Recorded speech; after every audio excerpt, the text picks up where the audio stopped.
For thousands of years, there was one name that just dominated the Western world: Rome. We're talking about an empire so huge, so influential, that even now, centuries after it fell, we're still living with its language, its laws, and its architecture. It's a story of how something incredible was built, but also how it was spectacularly destroyed. And that's what we're going to get into. So, the source material for this explainer asks a really fascinating question. You know, we usually think of empires falling because of some big invasion from the outside. But what if Rome's greatest, most dangerous enemy was Rome itself? That's the idea we're going to unpack. To even begin to understand how Rome fell, you have to appreciate its insane scale. I mean, at its absolute height, the Roman Empire was so big that 1 out of every 5 people on the entire planet was a Roman. Just let that sink in for a second. The reach they had was almost unbelievable. And the reason we still care, the reason this story matters, is because so much of our world today is built on Roman ideas. The whole concept of a republic, having a senate, the power of a veto, that's all Roman. They basically invented the professional standing army, gave us the first real coded legal system. Their fingerprints are everywhere. So where did this all start? Well, the founding story of Rome isn't some peaceful, happy tale. Right from its very first breath, the thing that defined it was conflict. Now this right here, this is really the core idea of the whole explainer. The source we're looking at argues that this concept of violence for a purpose was Rome's superpower. It's what let them build an empire, but it was also the poison that would ultimately bring the whole thing crashing down. And this founding myth just illustrates that point perfectly. I mean, the story itself is completely drenched in violence. You've got twin brothers, Romulus and Remus, saved by a she-wolf, who decide to build a city. But they argue over where to build it. And what happens? Romulus straight up murders his own brother and names the city after himself. The very first act of Rome was a brother killing a brother. Okay, so after a few centuries of kings, the Romans had enough. They kicked out their monarch and set up a republic. This was their golden age of ideals, a time of shared power and massive, massive expansion. But all that success, well, it was about to be tested to its absolute limit. You would have seen these 4 letters, SPQR, carved into buildings all over the city. It stood for the Senate and People of Rome. And this wasn't just some slogan, it was their proudest declaration. It was a promise that no single man would ever rule them as a king again. They hated that word so much, they used it as an insult.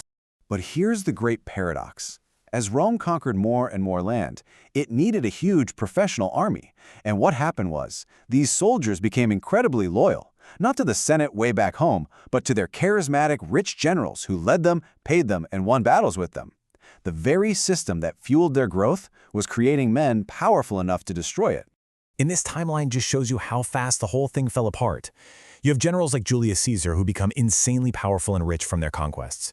When the Senate tells him to give up his army, he says no, crosses the Rubicon River and starts a civil war. He wins, gets declared dictator for life, and is then assassinated, which kicks off another civil war. That one finally ends with his heir, Octavian, becoming the very first Roman emperor. And just like that, in a few short decades, the Republic was dead. And this was the famous justification from Brutus, one of the lead assassins, and supposedly a close friend of Caesar.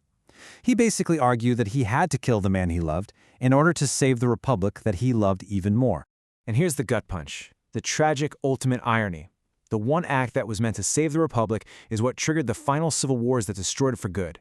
That violence for a purpose that built their empire was now being turned inward, tearing their entire world apart.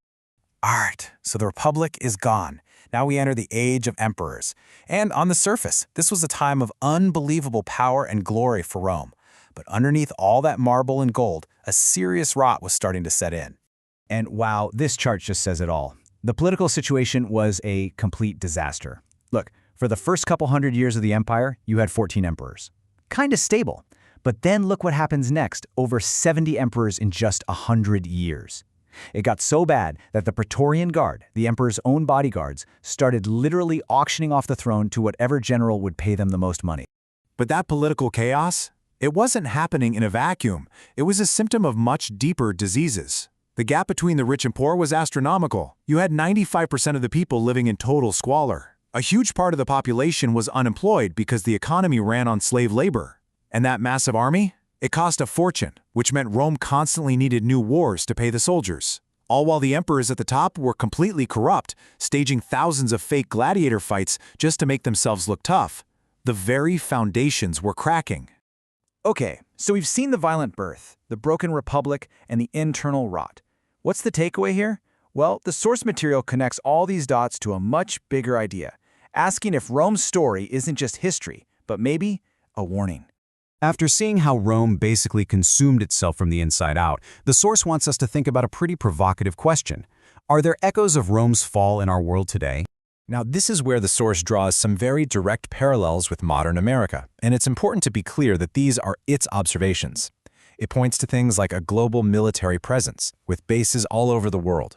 It points to deep, internal political and social divisions, the huge economic burden of paying for a massive military, and a tendency to rely on force, what it calls bomb diplomacy, instead of peaceful options. These are the echoes it suggests we should be listening for. And in the end, the source leaves us with this final, kind of haunting thought.